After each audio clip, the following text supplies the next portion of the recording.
Hi everyone, welcome to my channel. Today we are going to be looking at date table in Power BI. Having a table marked as date table, just like you have this particular symbol here, mark as date table. But I'm not going to do that for this because this is obviously not a date table. Having a table marked as date table in Power BI is very important because of some reasons. First one is that there are some time intelligence functions that if you want to use them, it will require that you have a table marked as the table. Also, it helps in the performance of your report as well as standardization of your report across your organization. For instance, if in your organization you have a particular month where your financial year starts and all, so it helps you if you have a standard date table that everybody can use that template. Everybody knows when the financial year starts and when it ends. It helps in having a report consistency across your organization. Also, another thing that I would like to highlight here, which is also a best practice, is that if you look at this table, we have orders table. And in this orders table, we have two date columns. Here we have the order date and the ship date. You can see the calendar symbols in front of them to show that they are date columns. Then also you can see that we can expand this. If I expand this, you have the date hierarchy for this year, month, and quarter. For the ship date, the same thing, you have the date hierarchy for this. What it actually means is that for every date in your report, in your table, Power BI creates a date hierarchy for each and every one of them. Even if you have 20 dates in your report, Power BI creates date hierarchy columns for each and every one of them. And what it actually means is that it's taking up much space and which will inhibit the performance of your report.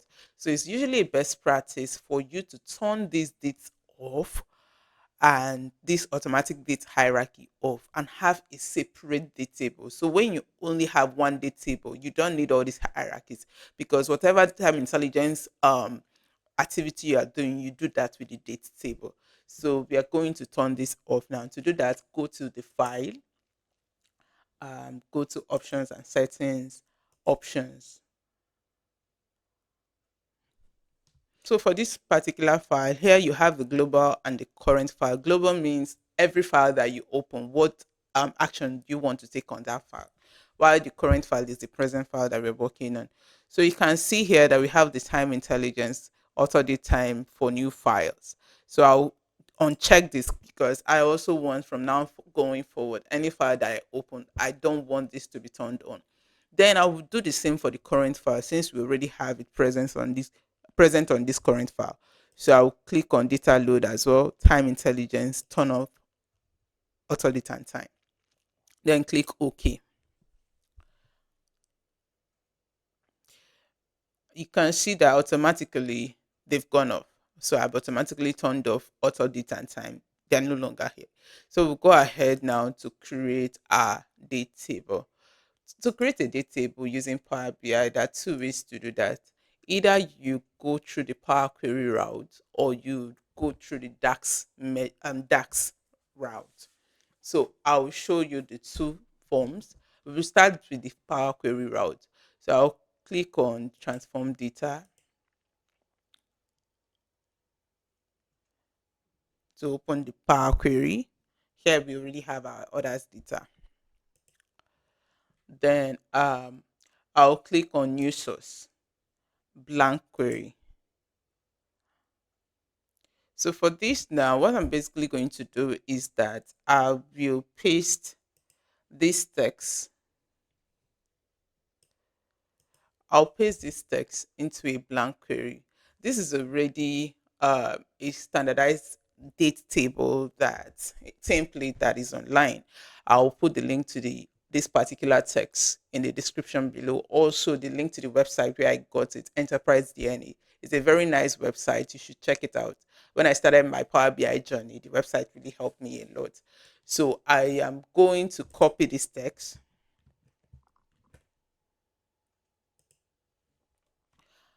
go to advanced editor after clicking on blank query on under here, click on blank query, go to the advanced editor, clear the advanced editor and paste that. then click on done. So you're invoking a function. So you can see the parameters. It's very straightforward and dynamic, and it's reusable. You can always use it. You can even go ahead as to save this as a template so that you can share with somebody and it's reusable. So you can add your start date. Which date do you want to start the date table for? Then end date. Let me put December 31st. Then here you have the financial year start month. Just like I mentioned, there are companies that have different financial year when it starts.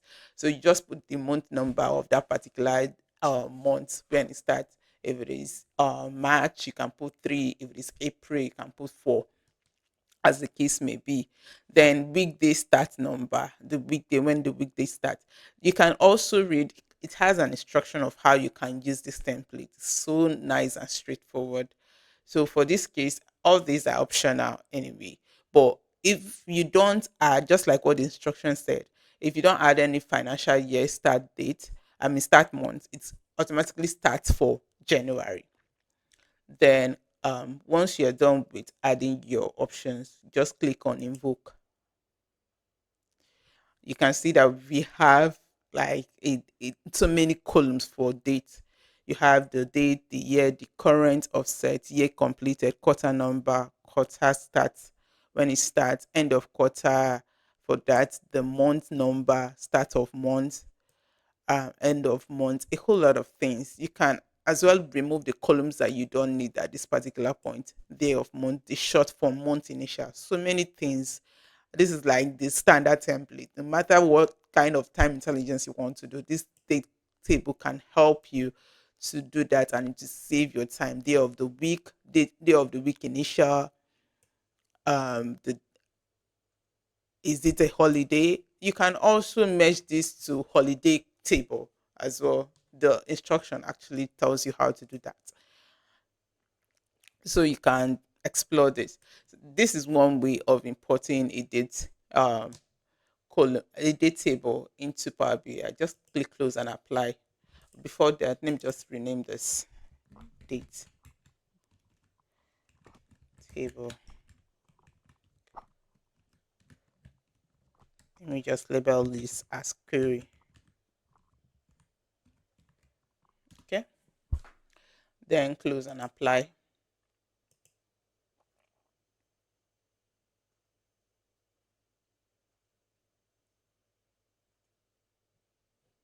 So you have that here. You have that standard date table here. You get, but an interesting thing about this is that you can always go back to transform data to change um the function. You can call another function with another range of data to create generate a date table for you automatically. That is one nice thing about this. So that is that for the query part. So let's look at how to create a date table for using DAX. For this particular one, let us go to the table view. We are going to create a new table. But usually, before I create date tables, what I do is that I go to the data that I want to use the date table for, which in this case is orders. Then go to the column that I want to connect the date table to, which is in this case is order date. I'll sort it ascending to know the list date to use for my date table. In this case, January 1st, 2010. And we sort it descending to know when to stop. Although some people do till today, but you find out that sometimes it takes a lot of space, depending on your choice, actually. But I want to add the start date and end date. December 31st, 2013. So back to the date part. I'll click on table tools, new table. So I'll write the function to create the date table. So I'll label the date table. So we are going to use calendar function. Our start date, use the date function inside that. Our start date is 2010, um, 1st of January, 01, that's the month, and 01, 1st of January, 2010.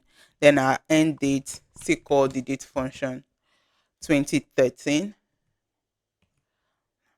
December, which is 12, which is 12 in this case, and 31st of December, and that, and click on another bracket to close that down. So this has automatically generated our date for us. Then change the data type to date and change the format as well. Next is the year. New column, year, call to call the year function, type date, then select the date from that date table.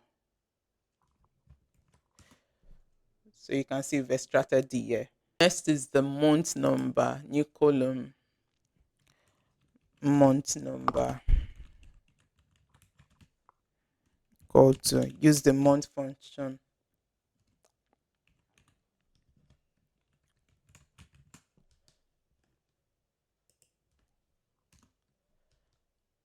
You can see that. Then next is the day, day number.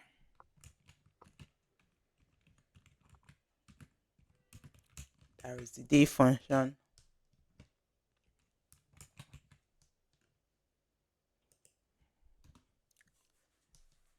You can see the day numbers have been extracted. The next now is the month name.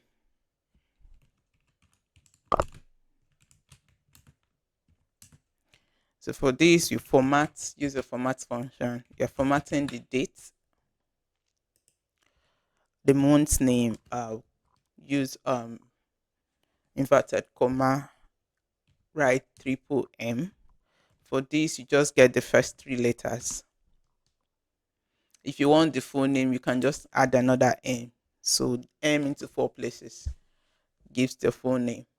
Then the next one is the day name. Still format, date, use the date as well.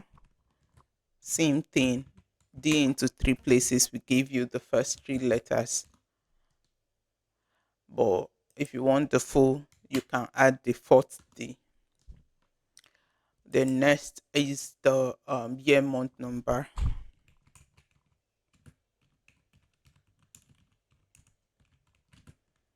For this, you still use the format, date,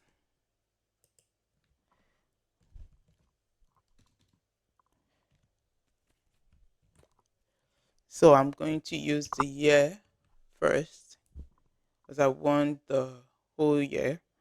Then for months, just the first two, so as to give me the number. So 2M. You can see that here. And the next one is the year month name.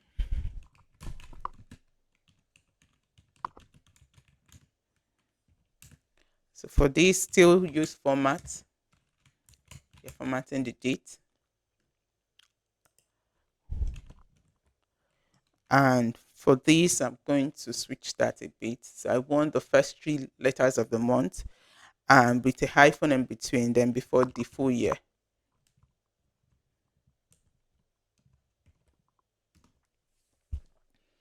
So you have that here. So the next thing, basically, after creating a date table, which in this case, you can see that we've created four using DAX and we've created using Power Query. You can see that the Power Query on has more columns and all. DAX usually is if you just need something short that you don't need a whole lot of things anyway.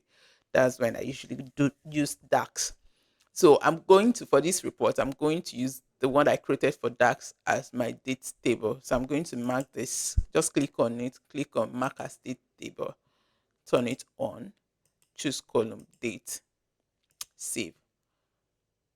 So you can see here, this symbol shows that this table has been marked as date table and this is the data it is using.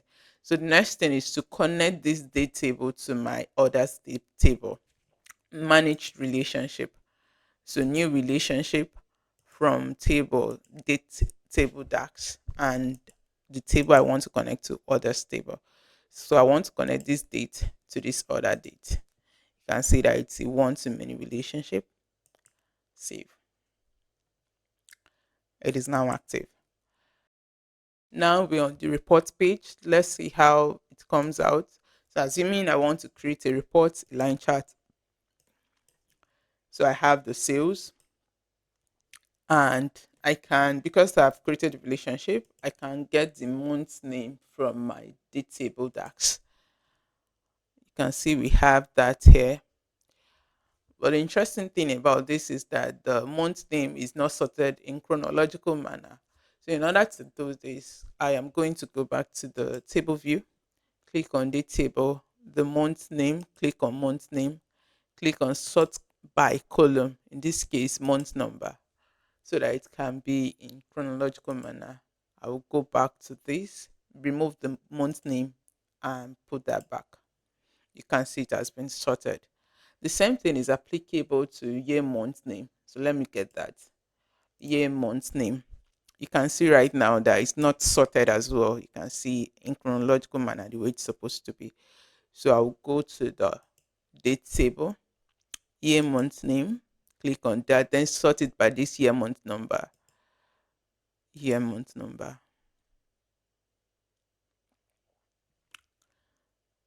Then I will remove this and put it back. So right now you can see that it has been sorted the way it's supposed to be. So that is all for this report. You can save the this as a template, your date table as a template, by clicking on File, Save as PBIT file. So once you save this as a PBIT file, it becomes a template in Power BI that you can share, and people can use that as their date table source. So thank you for watching. Don't forget to like and subscribe. Bye.